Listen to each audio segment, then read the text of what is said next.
नमस्कार साथियों, बहुत बहुत स्वागत है आपका अपने YouTube चैनल पर। साथियों, कुंडली के सभी 12 भावों में गुरु कैसा प्रभाव देते हैं, आज इस वीडियो के माध्यम से हम जानेंगे।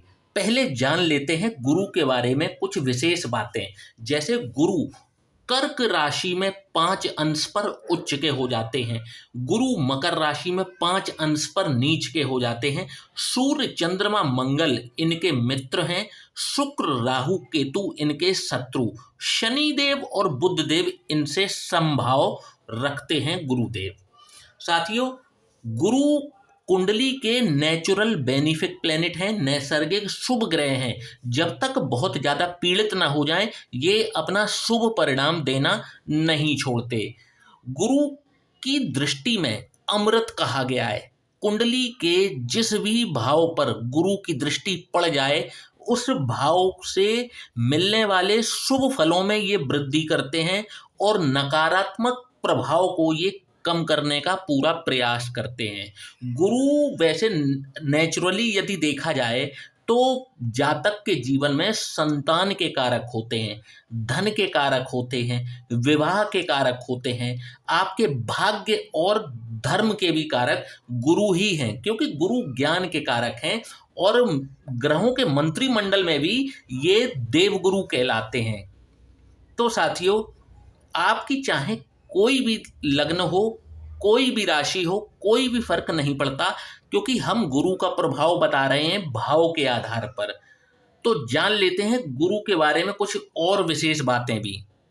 जैसा कि मैंने बताया कि गुरु संतान के कारक तो हैं ही, गुरु विद्या के भी कारक हैं। जातक अपने जीवन में कैसी विद्या प्राप्त करेगा, कितनी डिग्रियां प्राप्त करेगा, सिर्फ देखा जाए तो एसएससी ही पढ़ पाएगा या फिर ग्रेजुएट हो पाएगा या फिर हायर एजुकेशन प्राप्त करेगा, ये हम गुरु से ही निर्धारित करते हैं, क्योंकि गुरु ज्ञान के कारक हैं और गुरु संतान के भी कारक हैं, धन के भी कारक हैं, आपके विवाह के भी कारक हैं, नेचुरल बेनिफिक प्लेनेट हैं। अब जब भी ये लग्न में विराजमान हो जाएंगे तो कैसा परिणाम दिखाएंगे। साथियों, लग्न में जब भी देवगुरु बृहस्पति विराजमान होते हैं, इनको एक विशेष बल प्राप्त हो जाता है, वो होता है दिशा बल, दिग्बली हो जाते हैं लग्न में। इनकी पंचम दृष्टि संतान भाव पर पड़ती है, सप्तम दृष्टि विवाह स्थान पर पड़ती है, नवम दृष्टि आपके भाग्य भाव पर पड़ती है। तीनों भावों में ये इनकी अमृत दृष्टि पड़ने के कारण व्यक्ति को एक श्रेष्ठ संतान की प्राप्ति होती है, एक श्रेष्ठ जीवन साथी की प्राप्ति होती है और व्यक्ति का भाग्य भी समय समय पर साथ देता है। तो जब भी लग्न में गुरु विराजमान होते हैं, ऐसा व्यक्ति बहुत ही बेहतर कंसल्टेंट, बहुत ही बेहतर सलाहकार होता है। अपने जीवन में इनको यदि सबसे प्रिय चीज है तो वो है अनुशासन। ऐसे लोगों से तो ऐसा जातक मिलता भी नहीं जो अनुशासन का पालन ना करते हों। इनको यदि किसी चीज का नशा है तो इनको नशा होता है अपने कार्य का। ऐसा व्यक्ति बिल्कुल स्पष्टवादी होता है, जो इनके हृदय में होता है वही इनकी जुबां पर होता है। स्वाभिमान से ये कभी भी समझौता नहीं करते। 30 वर्ष की आयु के पश्चात इनको मोटापे का सामना करना पड़ जाता है। साथियों, बात करेंगे यदि गुरु द्वितीय भाव में विराजमान हो, जो कि धन, कुटुंब और वाणी का भाव है, जब भी गुरु यहाँ पर विराजमान होते हैं, ऐसा व्यक्ति बहुत ही अट्रैक्टिव, बहुत ही आकर्षक पर्सनैलिटी का होता है। इनकी जो पर्सनैलिटी होती है बहुत ही अट्रैक्टिव होती है और इन ये बाहरी तो सुंदर होते ही हैं। इनकी जो बाहरी शारीरिक सुंदरता है वो तो बेहतरीन होती ही है, साथ ही इनकी जो आंतरिक सुंदरता है अर्थात इनके जो विचार हैं वो भी बहुत ही सुंदर, बहुत ही महत्वपूर्ण होते हैं और इनकी वाणी जो है बहुत ही मधुर होती है। शादी के बाद इनको भी मोटापे का शिकार होते हुए देखा जाता है। ये अपने ही बलबूते पर अकूत संपत्ति अर्जित करते हैं, कहने का मतलब है वेल्थ क्रिएट करते हैं। इनकी संतान जो है, इनकी संतान को इनसे हेरिडिटी के रूप में मोटापा जरूर पहुंचता है। साथियों, बात करेंगे यदि गुरु तृतीय भाव में विराजमान हो जाएं तो कैसा परिणाम दिखाएंगे। तो आप देखेंगे कि ऐसा व्यक्ति अंतर्मुखी होता है, इंट्रोवर्ट होता है, अपने बातों को अंदर रखने वाला होता है, बहुत आसानी से किसी के साथ ना तो बोलता मिलता है, ना ही ज़्यादा बातचीत करता है। इनका जो अपना ज़्यादातर समय है अध्ययन में बिताना इनको पसंद होता है। विद्या प्राप्ति के लिए हो सकता है कि इनको कुछ समय के लिए स्कूल या कॉलेज के दौरान माता से दूर रहना पड़े। आगे चल कर के ये धर्म में हद से ज़्यादा रुचि लेते हैं और आध्यात्मिक ऊंचाइयों पर भी पहुंचते हैं। साथियों, बात करेंगे यदि गुरु चतुर्थ भाव में विराजमान हो जाएं तो कैसा परिणाम दिखाएंगे। तो आप देखेंगे कि जब भी गुरु चतुर्थ भाव में विराजमान होते हैं, व्यक्ति को जरूरत से ज्यादा कामुक बना देते हैं। कई बार जो है व्यक्ति बेहतरीन अवसर खो बैठता है और ये गलत संगत में भी पड़ते हुए देखे जाते हैं। आकर्षक व्यक्तित्व के धनी होते हैं। इनकी जो विद्या है, पढ़ाई है, वो किसी और फील्ड में होती है और इनका जो व्यवसाय है किसी और फील्ड में होता है। इनको या तो संतान देरी से प्राप्त होती है या फिर इनको संतान से सदैव किसी ना किसी प्रकार का कष्ट अवश्य प्राप्त होता है। साथियों, बात करेंगे यदि गुरु पंचम भाव में विराजमान हो जाएं, जो कि आपकी संतान का भाव है, आपकी विद्या का भाव है, तो आप देखेंगे ऐसे व्यक्ति को धर्म में जरूरत से ज्यादा रुचि होती है और ये ऐसे ही किसी फील्ड में कार्य करते हैं जहां पर इनका जो कार्य है वो किसी को सलाह देना होता है। कंसल्टेंसी से इनकी आजीविका चलती है। प्रसिद्धि का योग यहाँ पर बैठकर गुरु इनके लिए बनाते हैं। आकस्मिक धन इनको समय समय पर प्राप्त होता रहता है। अचानक से इनके जीवन में जो धन बार बार आता रहता है और इनको एक श्रेष्ठ संतान की प्राप्ति जीवन में जरूर होती है और वो संतान इनके नाम को अवश्य रोशन करती है। साथियों, बात करेंगे यदि गुरु छठवें भाव में विराजमान हो जाएं, जो कि रोग, रिपु और ऋण का भाव है, तो आप देखेंगे कि ऐसे व्यक्ति के ऐसा व्यक्ति अंदर से कुछ और होता है, बाहर से कुछ और होता है। कभी भी अपने दिल की बात किसी के सामने जाहिर नहीं करता। बहुत अच्छा सलाहकार होता है, परंतु यदि इनकी सलाह किसी को माननी हो तो थोड़ा सा अपना दिमाग लगा करके ही सलाह माने। ये व्यक्ति दूरदर्शी होते हैं। ये आजकल की नहीं बल्कि 10 वर्ष बाद की प्लानिंग करके पहले से ही सुनिश्चित हो जाते हैं। इनका जो शारीरिक गठन है वो दुबला होता है, छरहरा होता है। संतान पर बहुत ज़्यादा खर्च करते हैं। इनकी जो क्षमता होती है खर्च करने की, उससे भी अधिक ये अपनी संतान के ऊपर खर्चा करते हैं। साथियों, बात करेंगे यदि गुरु सप्तम भाव में विराजमान हो जाएं, जो आपके रिलेशनशिप का भाव है, तो कैसा परिणाम दिखाएंगे। तो ऐसे व्यक्ति का जो भाग्योदय है वो विवाह के पश्चात अवश्य होता है। यदि ये ठीक से कुंडली मिला करके विवाह करें तो इनका दाम्पत्य जीवन भी सुखमय और सफल रहता है। तार्किक गजब के होते हैं। जहां पर बातचीत होती है ये कभी भी अंधविश्वास का किसी प्रकार से कभी भी गलत चीज का समर्थन नहीं करते। जिस भी कार्य क्षेत्र में ये जुड़ेंगे, चाहे छोटे स्तर से ही उस कार्य में क्यों ना जुड़े हों, परंतु मैनेजर से लेकर के सीईओ अर्थात जिस संगठन में भी इनके कैरियर की शुरुआत होती है उसमें ये शिखर पर अवश्य पहुंचते हैं। पर्यटन के शौकीन होते हैं, यात्रा करने के शौकीन होते हैं और जन्म स्थान से दूर जा करके ही इनका भाग्योदय होता है। साथियों, बात करेंगे यदि गुरु अष्टम भाव में विराजमान हो जाएं तो कैसा परिणाम दिखाएंगे। तो आप देखेंगे कि ऐसा व्यक्ति चरित्र का बहुत ही पक्का होता है। अपने बल पर ये अपने बलबूते पर जिंदगी में सब कुछ प्राप्त करते हैं।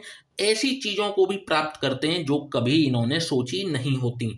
अपनी विद्या और तेज बुद्धि और धैर्य से ये अकूत संपत्ति अर्जित करते हैं। 40 वर्ष की आयु के पश्चात इनकी रुचि आध्यात्म में जरूरत से ज्यादा हो जाती है और ये लोग आध्यात्म के क्षेत्र में एक्सीलेंस पर भी जाते हैं। ऐसे व्यक्ति को अपने बहुत ही निकट के मित्रों से धोखा अवश्य मिलता है।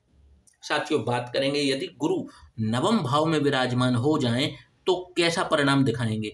तो साथियों, नवम भाव जो आपके भाग्य का भाव है, पिता का भाव है, जब भी गुरु यहाँ पर विराजमान होते हैं ऐसे व्यक्ति को स्पष्ट रूप से मोटापे का सामना करना पड़ता है।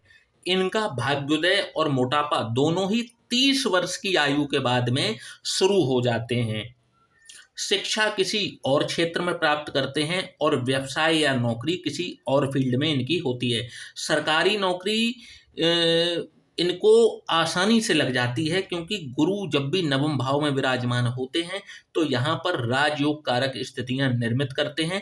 यदि ऐसा व्यक्ति थोड़ी सी भी तैयारी करता है, सरकारी नौकरी की प्लानिंग करता है, उसमें थोड़ी सी मेहनत करता है, तो इनको सरकारी नौकरी जो है वो सहज रूप से मिल जाती है। यहाँ पर गुरु निश्चित तौर पर राजयोग का निर्माण करते हैं। साथियों, बात करेंगे यदि गुरु दशम भाव में किसी के विराजमान हो तो कैसा परिणाम दिखाएंगे। तो दशम भाव आपके कर्म का भाव है। ऐसे व्यक्ति के अंदर चाहे ज्ञान की कमी ही क्यों ना हो, जितना भी है उसके पास ज्ञान, उसका वो प्रैक्टिकल उपयोग जरूर करता है। अपने चरित्र को ये भी संभाल करके रखते हैं और पूरा जीवन इनका लग्जरी में ही बीतता है। ये ना तो किसी पर अन्याय करते हैं, ना ही किसी का अन्याय सहन करते हैं, बल्कि सबको न्याय दिलाने का कार्य ये निश्चित तौर पर करते हैं। साथियों, बात करेंगे जब भी गुरु दशम एकादश भाव में विराजमान हो तो कैसा परिणाम दिखाएंगे।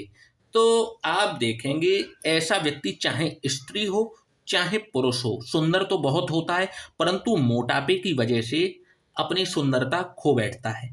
विद्या और व्यवसाय इनका भी अलग अलग होता है। कई बार ये शिक्षा के क्षेत्र में अधिक होते हैं, परंतु उस क्षेत्र को बीच में छोड़ करके किसी दूसरे क्षेत्र में प्रवेश कर जाते हैं।